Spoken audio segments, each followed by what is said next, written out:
Eu nunca sei quando o microfone está mutado ou não está, viu, Douglas? Desculpa, a culpa é minha. É um prazer estar com vocês mais uma vez. Já chegamos, a semana está passando muito rápido.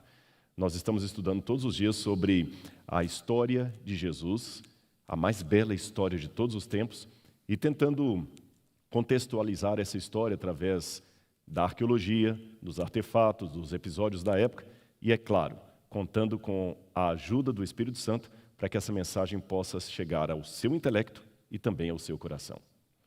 Esse grupo que vocês acabaram de ouvir agora é mais um dos grupos musicais que nós temos aqui no UNASP. O UNASP é um celeiro de talentos musicais. Vocês acabaram de ouvir o grupo Canção Delas. É um grupo que está começando agora e já tem página no YouTube. Aproveita, vai lá. Se inscreva no canal lá, cançãodelas.com, UNASP. Vai aparecer o G-Save, o NASP-EC, qualquer coisa, viu? Canção Delas, o NASP-EC. E há outros conjuntos também, para você ver como é rico. Aliás, aproveitando a oportunidade, se você está em idade estudantil, por que você não vem fazer parte dos alunos do NASP? Você é uma moça que está aí, você pode amanhã estar cantando um dos conjuntos aqui, pode se graduar numa escola que tem princípios cristãos e também que zela pela excelência acadêmica. Venha fazer parte da família UNASP, venha estudar, entre no site lá, procure os nossos cursos. Ah, Rodrigo, mas já me formei. Não tem problema, nós temos muitos cursos de pós-graduação aqui, principalmente, não conta para ninguém, em Arqueologia do Oriente Próximo. Excelente esse curso, excelente, viu? Vai ser para mim um privilégio muito grande poder ser o seu professor, junto com os meus colegas que dão aula aqui nessa casa de ensino. Muito bem, meus amigos, hoje eu gostaria de, mais uma vez, falar com vocês de um dos ensinos de Jesus, um dos episódios da vida de Jesus, porém, que num primeiro momento talvez não teria muito sentido para nós que somos ocidentais, mas dentro da cultura da época pode saltar aos olhos através de muitas lições de vida que esse episódio nos traz. Eu vou contar para vocês a parábola da grande ceia que Jesus, certa vez, contou para um grupo de pessoas durante um almoço ou um jantar. Mas, antes, eu gostaria de falar uma coisa que me aconteceu. Eu tenho um livro escrito, um dos livros que eu escrevi, chama-se O Ceticismo da Fé. Porque, às vezes, é preciso duvidar para crer. E eu, justamente, por mais paradoxo que seja o que eu vou dizer aqui, por mais paradoxal que seja, eu sou um crente que chega à minha crença por causa da minha descrença. Vou explicar para você. Eu, por exemplo, tenho dificuldades racionais tremendas para acreditar que tudo o que existe veio do nada, do acaso. A minha mente recusa-se a acreditar que do nada algo se produz. Pelo contrário, ex nihilo nihil fit, do nada nada se faz.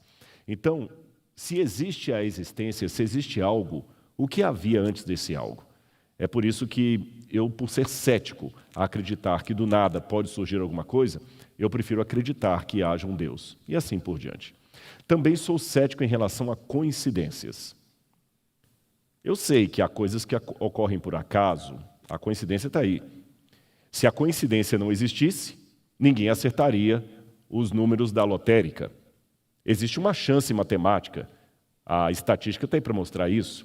Então, coincidências acontecem, mas elas são tão remotas e tão distantes que é mais fácil acreditar numa providência divina em muitas situações do que numa mera coincidência dos fatos. E é por isso que, às vezes, vendo no que aparentemente é uma coincidência, apenas uma forma anônima de Deus agir, eu quero contar o que aconteceu comigo quando eu estava caminhando aqui para a igreja. Eu recebi um bilhete de um aluno de teologia, e ele me autorizou a citar o nome dele, e por isso que eu vou falar aqui de público isso. Esse aluno de teologia falou assim: professor, eu sei que você está entrando, mas por favor, leia isso aqui. Eu gostaria que você falasse alguma coisa para o meu pai. E você, pai, que está assistindo agora, talvez vai se surpreender, porque você não está esperando isso. Mas deixe-me dizer para vocês uma coisa, antes de falar quem é esse pai, quem é esse aluno, o que ele pediu. Eu não tenho filhos, mas eu já estou na área educacional há mais de 20 anos. Então, embora eu não tenha experiência da paternidade, eu já lido com a educação há um bom tempo. Tempo suficiente para descobrir que a maior parte dos problemas, dos desafios para os pais é tirar o filho das drogas, da promiscuidade, da banalidade. A grande luta de muitos pais é, por favor, faça alguma coisa pelos meus filhos. De cada 10 pedidos que eu recebo, 9 são de pais pedindo, 8 pelo menos, são de pais pedindo, por favor, você não pode conversar um pouco com meu filho? Ele está desorientado, você não pode conversar com minha filha um pouquinho? Ela não sabe mais o que fazer da vida, ela está revoltosa, ela não me respeita mais. Um pedido, olha, é para evangelizar alguém, 8 é de pais. E esse outro pedido que faltou, que é o mais raro deles, é de um filho pedindo pelo pai. Perceberam onde eu estou querendo chegar? Normalmente é o contrário, é o pai que implora, por favor, vai lá conversar com meu filho meia hora, dá um telefonema para ele. Agora, um filho pedir para eu mandar mensagem para o pai, esse é mais raro. Por isso que eu de pronto senti no coração assim, aceita. E quando eu falo sentir no coração aceita, é porque apesar de ser um acadêmico, eu não ignoro a voz do Espírito. E eu senti Deus falando, faz o que Ele está te pedindo. Então, eu estou aqui com uma mensagem, Sr. Miguel, que o Isaac, seu filho, pediu para que, de alguma forma, eu apelasse ao seu coração. Sr. Miguel, o senhor tem 3 filhos, se eu não me engano. O Isaac é um deles, só tem 2 que estudam aqui no NASP. Tem um monte de pais agora me ouvindo eu citar o seu nome na internet, que tudo o que eles mais queriam é que eu estivesse falando agora o nome deles. Há um monte de pais aí, milhares, talvez milhões, que estão nesse momento lutando com o filho nas drogas, na promiscuidade, na cracolândia. Talvez estão preocupados em visitar o filho numa cadeia, ou desconfiados que ele está talvez usando drogas escondido no quarto. E o Senhor tem uma riqueza, um privilégio de um filho que interrompe um pregador no corredor de uma igreja, entrega um bilhete e fala assim, por favor, fala uma mensagem para o meu pai. E coincidência das coincidências, Sr. Miguel, eu falei que eu sou cético em relação à coincidência. A mensagem que eu tenho essa noite encaixa-se exatamente com o pedido que o seu filho me fez. Então preste atenção, porque Deus é tão soberano que ao mesmo tempo que nós somos miríades e miríades de seres criados nesse universo, Ele consegue lidar com cada um como se fôssemos os únicos. Então, nesse momento, Sr. Miguel, eu lhe aconselho, esqueça os demais e faça de conta que essa mensagem foi somente para o Senhor. Os demais estão ouvindo e esperando a sua decisão. E já que eu me dirigi ao Sr. Miguel, quero me dirigir a todos vocês também, porque hoje é uma mensagem que eu tenho para falar justamente sobre o convite de Cristo e como nos posicionamos diante dele. Por isso, a parábola da grande ceia. Que se você estiver com sua Bíblia, eu quero convidá-lo a abri-la comigo no Evangelho de Lucas, capítulo 14,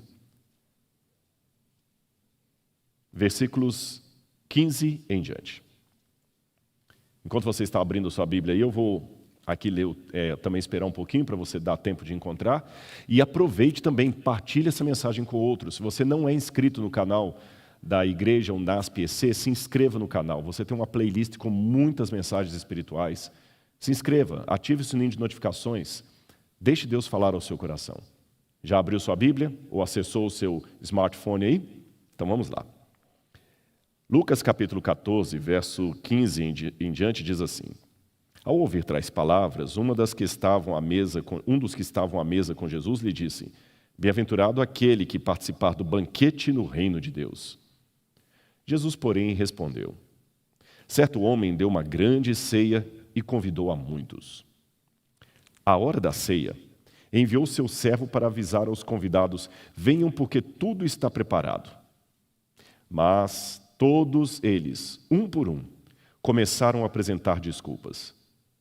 O primeiro disse: Comprei um campo e preciso vê-lo. Peço que me desculpe. O outro: Comprei 5 juntas de bois e vou experimentá-las. Peço que me desculpe. E outro ainda disse: Casei-me e por isso não posso ir.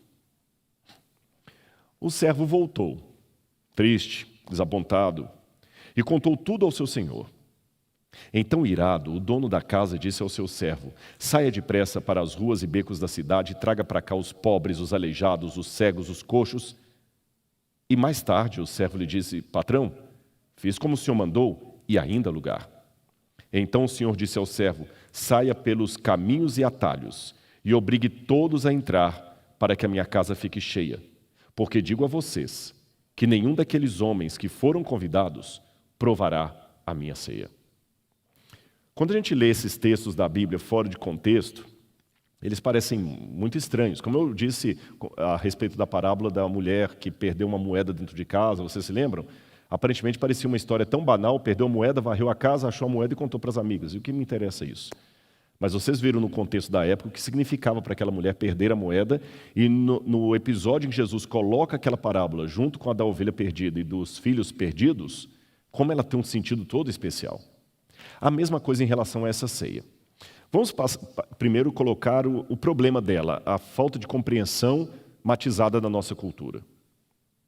Imagine que eu convide algumas pessoas para uma festa em minha casa. Tá bem? Convido você, e no dia da festa tem um problema lá e você não pode ir. Quantas vezes isso acontece? Comigo já aconteceu de eu pedir desculpas e às vezes não poder ir por uma situação delicada. Aí você imagina que eu fique com raiva porque você não veio à minha festa. E fala assim: olha, pois então ele não veio à minha festa, não virá nunca mais. Agora vai lá no meio da rua, pega tudo que é mendigo, aleijado, gente que eu nem conheço, e traz aqui para minha casa. Vou encher minha casa com desconhecidos, mas esse aqui não entra mais. Olhando assim, parece uma atitude até caprichosa, mas não se analisarmos o evento à luz da cultura do Oriente Médio. Deixe-me contar para vocês uma coisa interessante. Eu conheci várias vezes ali no Oriente, a gente conhece alguns beduínos, faz uma amizade com eles. E tem um dos beduínos que eu conheci há muitos anos, e ele sempre chamava para comer à casa dele. E era complicado, porque eu já contei essa experiência algumas vezes, tanto no Sudão como na Jordânia. Eu já tive a experiência de ter que, e no Egito também, de ter que comer no mesmo prato que o anfitrião e com a mão. Eu sei que é meio complicado isso para a nossa cultura. Ele trazia comida assim. E eu tenho uma questão, eu como geralmente pegando o garfo com a mão esquerda. Aí às vezes eu ia sem querer colocar a mão esquerda na comida e não podia, aí tem que ser a direita. Agora imagina, eu comendo aqui sentado no chão, com ele do outro lado, e ele feliz porque eu estava comendo com ele. E um dia, eu tenho uma foto com ele, tem muitos anos, coloca por gentileza lá. Tem muitos anos que eu não vejo esse sujeito, nem sei onde ele está mais. Ele é da Jordânia. E um dia eu perguntei para ele: escuta, e se eu resolver não comer com você? E se eu não aceitar comer com você? Ele arregalou o olho, levou a sério e falou assim: por que você faria isso? Eu falei: não, só para saber, e se eu não quiser comer com você hoje? Na verdade, eu estava fazendo um teste antropológico com ele, brasileiro, às vezes a gente faz uma pergunta assim meio fora da caixinha para ter a resposta, para ver a reação. Ele me deu a resposta que eu nunca podia imaginar. Ele falou: se você não quiser comer comigo, você está dizendo que me odeia. Percebeu? Recusar comer com ele é dizer que eu o odeio. Eu falei: não, brincadeira, vamos comer. E fui colocar a mão de novo lá. Perto de Petra que aconteceu isso. Bom, por que eles têm toda essa questão? Deixa eu explicar para você que a cultura do Oriente Médio é diferente da nossa. A maior parte do território é desértico. Só Israel, para você ter uma noção, tem 63% do território desértico. A Jordânia ainda é mais seca do que Israel. Então a comida para eles não é, estou voltando aos tempos bíblicos, a comida para eles não era uma coisa tão abundante como você tem aqui, que você vai lá no supermercado, tem maçã de tudo enquanto é jeito. Não, frutas de todos os tipos que você quiser, o tempo todo do ano, não. A comida é uma coisa escassa, rara. Sendo assim, partilhar a comida com alguém é a forma mais própria que eu tenho de falar: estou tratando você como meu irmão, porque eu estou partilhando com você a minha comida e a minha água. Então, dentro de um contexto de deserto, você dizer: eu não quero a sua comida, eu não quero a sua água, você está dizendo que me odeia. É uma das piores ofensas que se pode dar a alguém. Está entendendo, senhor Miguel, onde é que eu quero chegar? Jesus, em Apocalipse, falou: eis que estou à porta e bato. Se alguém abrir a sua ouvir a minha voz e abrir a porta, entrarei em sua casa, comerei com ele e ele comigo. Interessante que na cena do Apocalipse, o anfitrião é quem está dentro. Aí Jesus está dizendo, eu não recusarei o seu convite para eu entrar no seu coração. Às vezes, quando nós vemos isso no Apocalipse, eis que estou à porta e bato, muitas vezes a gente pensa assim, pois é, Jesus nos convidando para a ceia. Não, ele está fora. Aliás, uma das leis do Antigo Oriente Médio é tratar bem o forasteiro. Lembra que Abraão, quando vieram os 3 homens forasteiros lá, ele na hora mandou Sara preparar uma comida e receber aqueles forasteiros? Jesus também contou uma parábola, perguntando qual de vocês é o homem que se um vizinho bater de madrugada falando assim, olha, chegou visita na minha casa, eu não tenho farinha, você vai negar a farinha para ele, porque é lei do Antigo Oriente Médio tratar bem um forasteiro e dividir com ele o seu pão. E também faz parte das regras de etiqueta aceitar o pão do meu semelhante. Eu vou mostrar algumas fotos para vocês. Olha essa foto aí. Todo mundo comendo. Pena que eu procurei lá em casa, na época não tinha telefone celular, a gente tirava fotos de papel. Eu tentei procurar as fotos que eu tinha comendo à mão, mas não consegui. Então baixei uma da internet mesmo. Aliás, eu tive a desdita quando eu comi com os sudaneses. Depois eu voltei para o Egito e a minha câmera, a primeira vez que eu ganhei uma câmera eletrônica, semana de oração nos Estados Unidos, dava cada presente bom. Era uma câmerazinha assim, cara. E roubaram a minha câmera no Cairo. Com todas as fotos que eu tinha batido no Sudão, com tudo. E as fotos do Egito, todas. E eu tinha algumas fotos eu comendo ali com a mão com os meus amigos. Mas olha essa outra foto aí. Você está vendo que eles estão comendo todos ali, todos com a mão no mesmo prato. Olha essa outra aí. Quando eu estive no Sudão comendo com eles, a gente comeu assim. Aliás, foi uma coisa interessante, que eles tinham a mania, às vezes, de fazer o pão e fazer um buraco na areia e colocavam brasas ali, e colocavam o pão ali e cobria aquilo a noite toda, assando, no outro dia batia aquela areia do pão e ficava partindo e te dando. Mas olha como é que funciona a cabeça deles. Primeiro, comer com a mão. Por que isso é importante? Para a gente é meio estranho você comer com a mão, mas conta-se que uma vez um missionário foi para esses países que se come com a mão e ele ficou com um pouco de nojo. E ele questionou, vocês não têm talheres aqui? Um missionário despreparado, com certeza não passou pelas escolas do NASP. E o guia local falou, eu percebo que o senhor está ofendido porque nós comemos com a mão, mas deixe-me dizer para o senhor por que fazemos assim. Eu já estive no seu país. E a diferença entre comer com talheres no seu país e comer com a mão aqui, eu vou falar com o senhor qual é. A minha mão foi muito bem lavada antes de colocar na comida, tocar na comida. E eu que lavei minha mão. E eu sei onde minha mão esteve nas últimas 24 horas. Agora, lá no seu país, você vai a um restaurante e recebe um garfo que você não sabe como foi lavado, em quantas bocas entrou, e você põe aquilo na comida e leva à boca. Isso, para mim, me dá vontade de vomitar. Perceberam a diferença cultural? Ele sente nojo do talher que nós usamos aqui. E esse detalhe de comer com a mão direita é porque a esquerda é para higiene pessoal. Por isso você não pode encostar a mão esquerda na comida. Aliás, nunca, ao encontrar um muçulmano, por exemplo, estenda a mão esquerda. Isso é muito ofensivo. É sempre a mão direita. Por isso que em alguns países totalitários, como aqueles governados pelo Talibã, lembra o Afeganistão? Quando uma pessoa rouba ou pratica qualquer coisa ilícita, ele tem a mão cortada. Por que eles cortam a mão? Porque cortando a mão, o sujeito é obrigado a comer com a mesma mão que ele limpa o corpo. Então, obviamente, ele será uma pessoa proscrita. Ninguém mais come com ele, ele está permanentemente excluído. Não tem castigo de ostracismo social pior do que esse. Com esse preâmbulo em mente, você entendeu a importância de comer no Oriente Médio? Isso já nos dá uma luz para entender um pouco essa parábola de Jesus. Mas em que contexto essa parábola foi contada?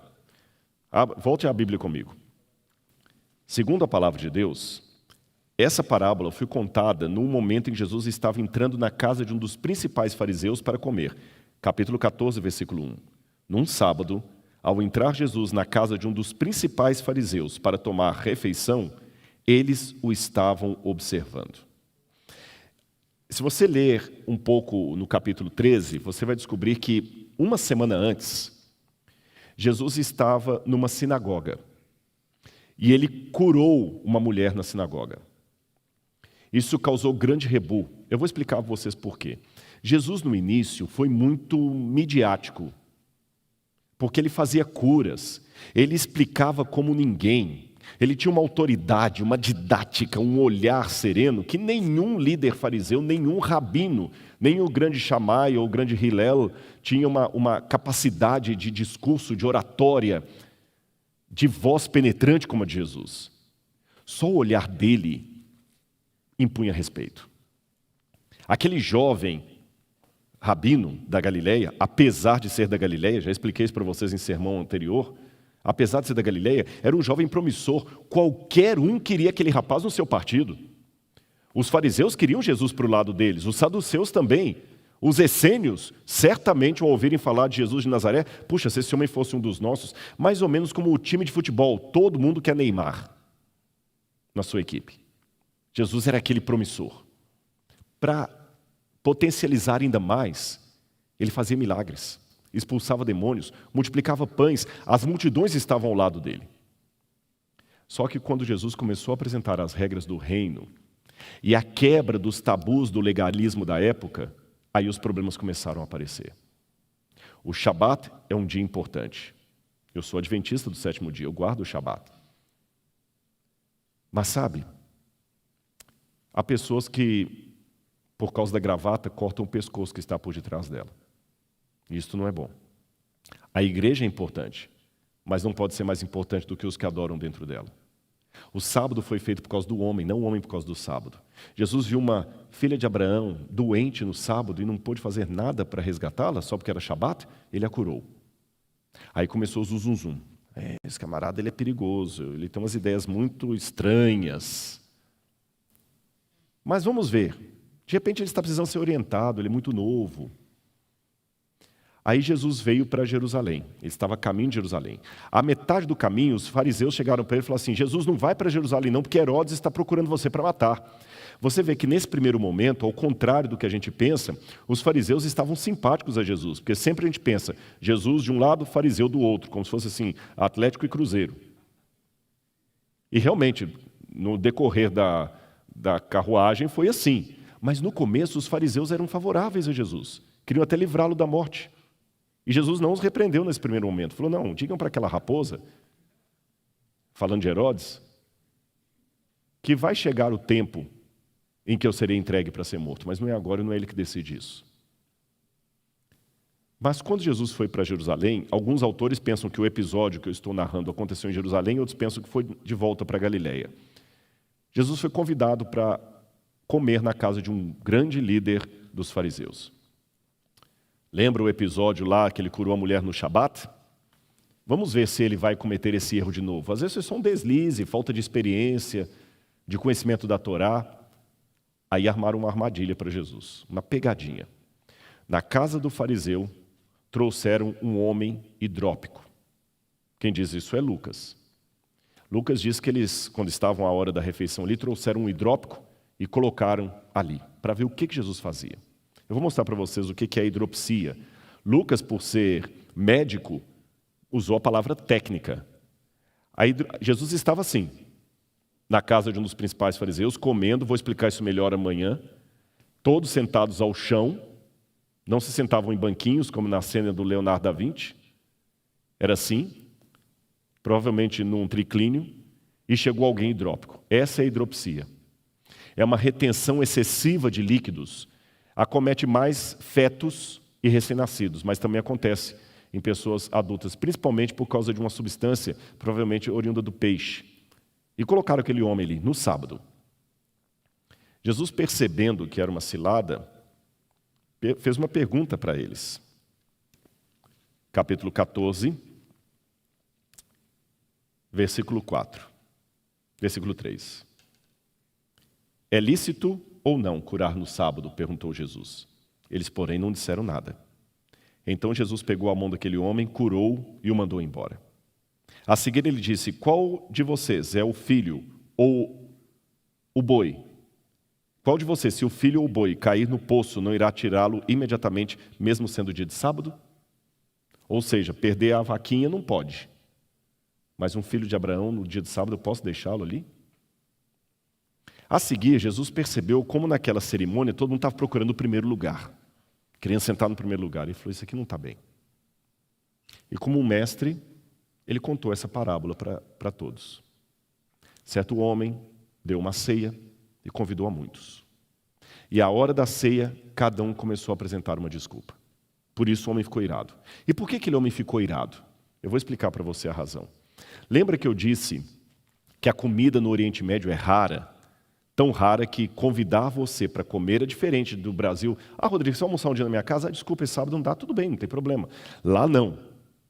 Convidar você para comer e você recusar tem que ter um motivo muito sério, coisa quase de vida ou morte. Lembra a frase do meu amigo beduíno lá, que eu mostrei para vocês? Ali eles recortaram a imagem, mas atrás tinha até a tenda dele. A gente comia na tenda mesmo, no meio do deserto ali. Lembra a resposta que ele me deu? Se você não quiser comer comigo, você está dizendo que me odeia. Agora, se é assim, imagine o que ele faria com desperdício de comida. Ainda bem que aqui no NASP não há isso. Não é isso? Um beduíno pode vir aqui ao refeitório, né, pastor Antônio Marcos? Tranquilo, que ele não vai ver desperdício de comida, né? Eu acredito nisso. Também acredito em Papai Noel. Gente, é muito sério esse negócio de desperdício de comida. Tá bom? É muito sério. No Oriente Médio, desperdiçar comida, desperdiçar água. Eu lembro de um amigo israelense falando comigo assim, se nós tivéssemos 10% das águas que o Brasil desperdiça, nós não estávamos em guerra com os vizinhos. 10% da água que o Brasil desperdiça. Aqui fica lá varrendo o quintal com água. Lá não tinha isso, porque uma garrafa d'água assim é tão custoso para você conseguir. Até o anfitrião, quando ele vai chamar pessoas para a casa dele, ele não pode desperdiçar comida. Eu vou explicar isso melhor para você. Eu sou mineiro, de Belo Horizonte. E lá em Minas, em outros lugares do Brasil também, mas eu estou falando mais da minha terra, o costume, eu lembro quando eu fui pastor distrital no interior de Minas, é você comer e repetir. Se você não repetir é porque você não gostou da comida. Eu como pouco e já passei aperto. Às vezes a irmã falava assim, você não está gostando da comida, está com nojo. Você tem que comer um pouquinho e repetir. E às vezes o prazer de alguém falar assim, não, tem mais lá na cozinha, tem mais lá na panela, gente, pode comer à vontade. Até receber comportor, né? Eu fui comportor, gente, mas eu lembro que tinha uns colegas ali que... Vou subindo para o monte... Come mesmo, gente. Mas está certo também, o dia inteiro vendendo livro de porta em porta, vamos dar um desconto, né? Mas voltando ao que eu estava dizendo para vocês, era um prazer, principalmente na roça. Não, para mim, eu matei um boi de uma vez. E o prazer da dona da casa é todo mundo estar satisfeito e ainda ter comida lá dentro. No Oriente Médio, não. Você tem que equacionar a quantidade de comidas de modo exato e preciso com a quantidade de convidados. Sabe por quê? Se eu dou uma refeição em minha casa e falta comida, é muito ruim. Lembra a história do vinho lá em Caná da Galileia? Mas pior do que faltar comida é se eu fizer uma refeição na minha casa e sobrar comida. Então eles faziam a conta da quantidade de comida pela conta de convidados. Seria mais ou menos assim, olha aí na tela. Por exemplo, se você tinha 2 a 4 convidados, você podia matar 1 ou 2 galinhas. Se fosse de 5 a 8 convidados, 4 galinhas, um cabrito para 10 a 15, uma ovelha para 15 a 35 e assim por diante.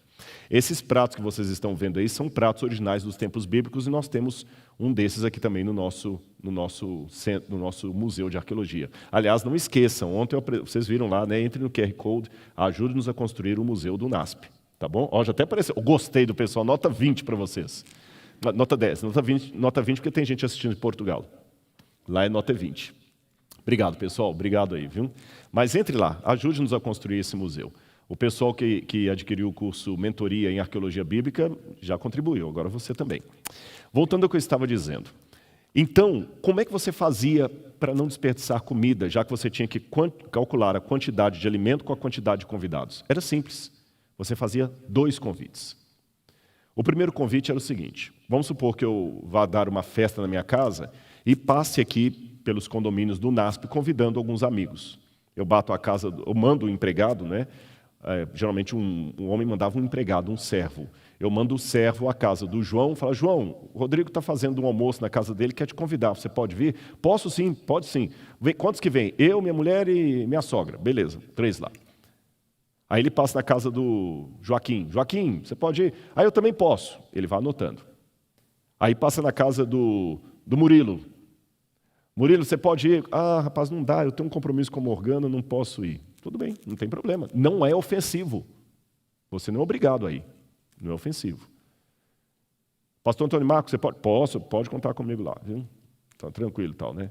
Professor Reinaldo Siqueira, rapaz, não dá, não tem problema. Aí o empregado volta para minha casa, falando assim: olha, professor, você queria chamar 40, mas desses 40, só 20 falaram que podem vir. Eu falo: não tem problema. Nós vamos fazer a comida baseados em 20 pessoas. Agora, essas 20 pessoas têm um compromisso comigo.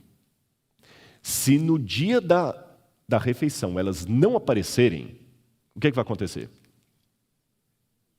Vai sobrar comida, porque eu fiz comida para 20. Se chegarem 15, vai faltar alimento, eu vou ficar mal visto na aldeia, como desperdiçador de comida. E esse é um emblema que ninguém gostaria de ter. Então, é uma obrigação moral desses 20. Os outros não. Os outros falaram que não vinha, eu não estava contando com eles, mas os 20 têm que vir.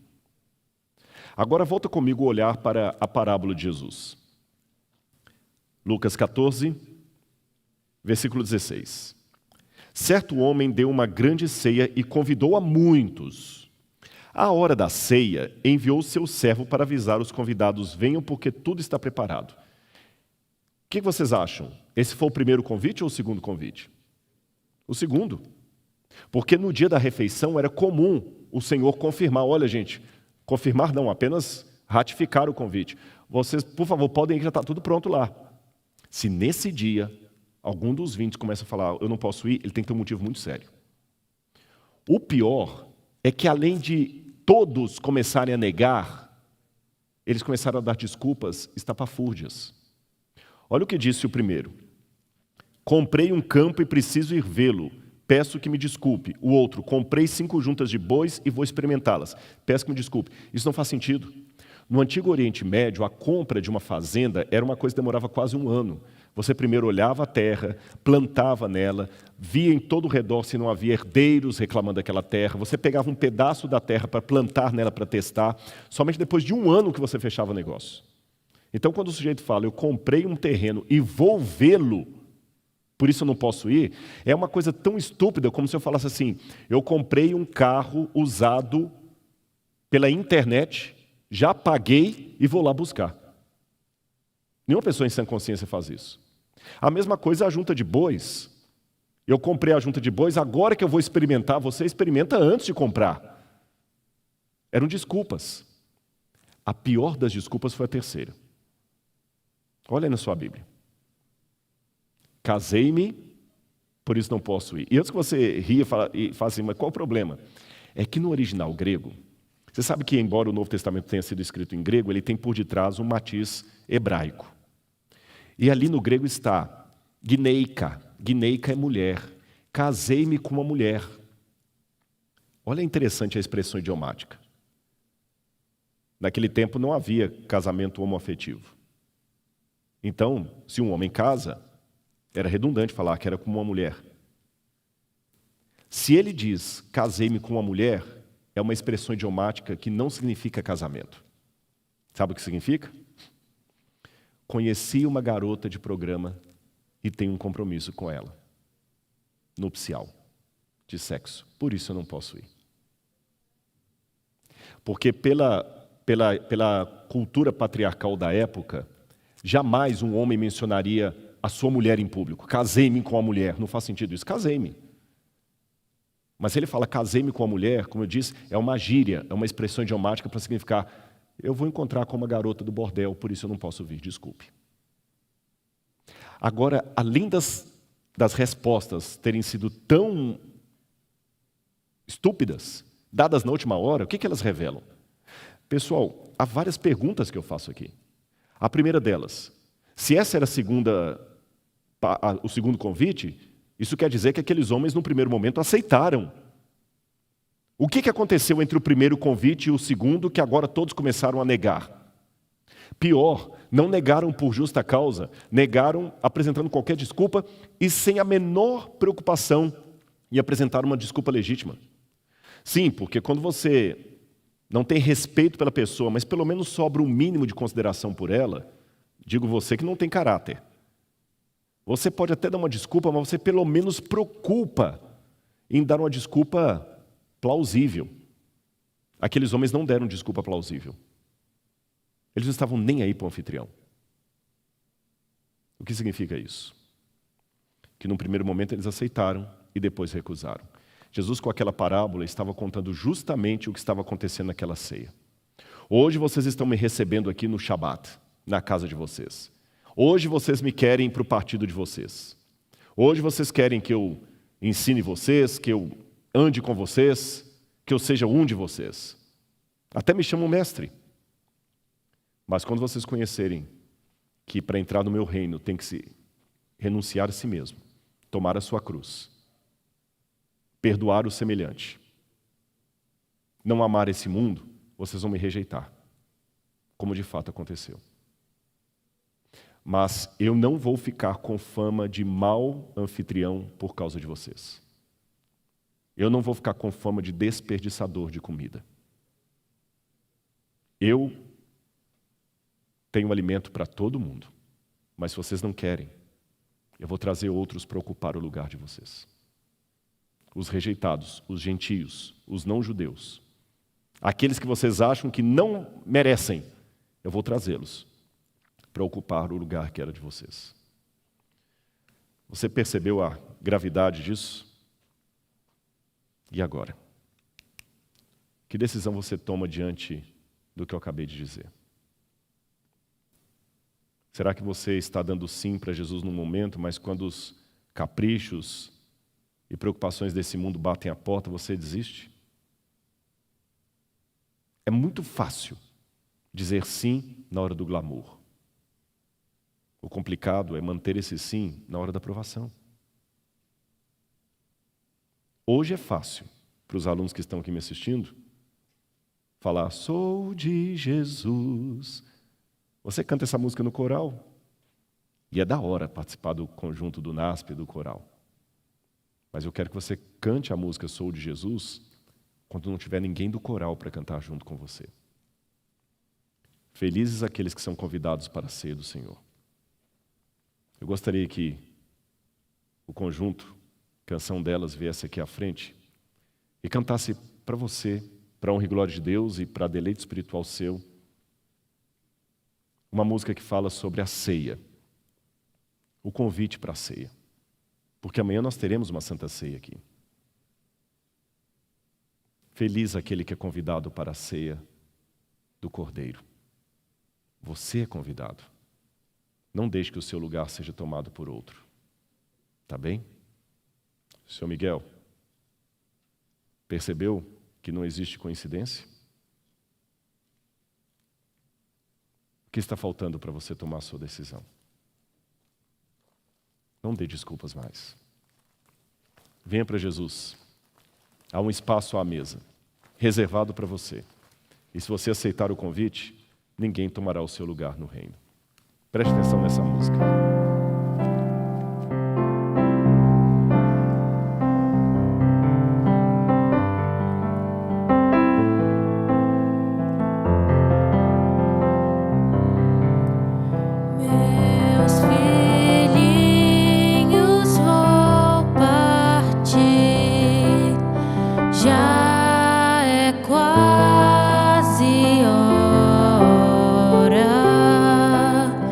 Pra onde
trouxe aqui, comer e beber em memória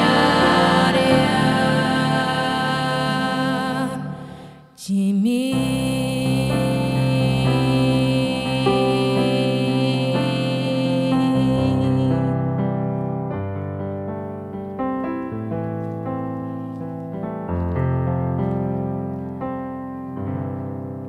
Pense no privilégio de fazer uma refeição, mas não pense com a cabeça ocidental. Nós, infelizmente, temos a cultura do fast food. Muitos de nós, há fome no Brasil, é claro. Eu participei há pouco tempo de uma campanha da ADRA para arrecadar cestas básicas, mas a fome não é tão presente e visível como era nos tempos bíblicos, em que você tinha uma cidade inteira passando fome, uma população inteira, um país inteiro. Aqui você tem restaurante para todo lado. Aqui você enjoa da comida. Você quer uma fruta diferente? Você abre a geladeira e pega. Ou vai no supermercado, ou liga pelo celular e vem o motoboy trazer até a sua casa. Pense com a cultura do Oriente Médio. Eu já enfrentei o deserto. Felizmente não perdido, sempre com guias. Mas imagine-se num calor de mais de 40 graus. Gente, como um copo d'água faz diferença ali. Como a comida faz diferença ali. Por isso que a Bíblia fala tanto em comida. Nesse contexto, é que você tem que entender o convite de Jesus. Vamos comer juntos? Aliás, não precisa ir muito longe. Nós estamos no deserto desse mundo. Ele está chamando você para vir às águas, à mesa, comer, fartar-se e sentir o abraço de Deus. Faça isso hoje. Eu não sei a quantos essa mensagem chegará, mas se ela chegar a você, terá valido a pena. Vamos orar nesse momento? Inclina o seu rosto e falemos com Deus juntos. Querido Pai, sim, nós queremos comer contigo, ter uma refeição contigo. Mas nós não queremos, ó Pai, dizer sim para o teu convite apenas no primeiro momento e depois pular fora, porque os prazeres e caprichos e preocupações desse mundo tornaram pesada a caminhada ao teu lado. Queremos estar contigo na multiplicação dos pães, mas também na sexta-feira do Calvário. Queremos estar contigo na multiplicação dos peixes no mar da Galileia, mas também no jardim do Getsêmani, quando o Senhor nos pedir para orar com o Senhor. Porque é só passando pela cruz e pelo Getsêmani que poderemos alcançar a manhã da ressurreição. Amanhã, Pai, nós teremos uma Santa Ceia aqui. É claro que os alunos participarão, mas os demais assistirão e participarão apenas virtualmente. Mas estamos cumprindo com a Tua ordem de celebrar a ceia, anunciando a morte do Senhor até que Ele volte, até que Ele venha, para nos dar aquele grande banquete no lar que Ele mesmo foi preparar. Ah, Senhor, como nós queremos participar do banquete com Teu Filho no reino. Não merecemos, Pai, mas por Tua graça nós aceitamos esse convite. Aceita também, Senhor, o convite de comer conosco. E dá-nos a Tua paz, Pai de amor. Não deixe ninguém sair dessa igreja aqui ou desligar esse vídeo sem tomar uma decisão ao Teu lado ou confirmar uma decisão já tomada. Agradecemos e fazemos esses pedidos com perdão dos nossos pecados, pelos méritos de Jesus. Amém.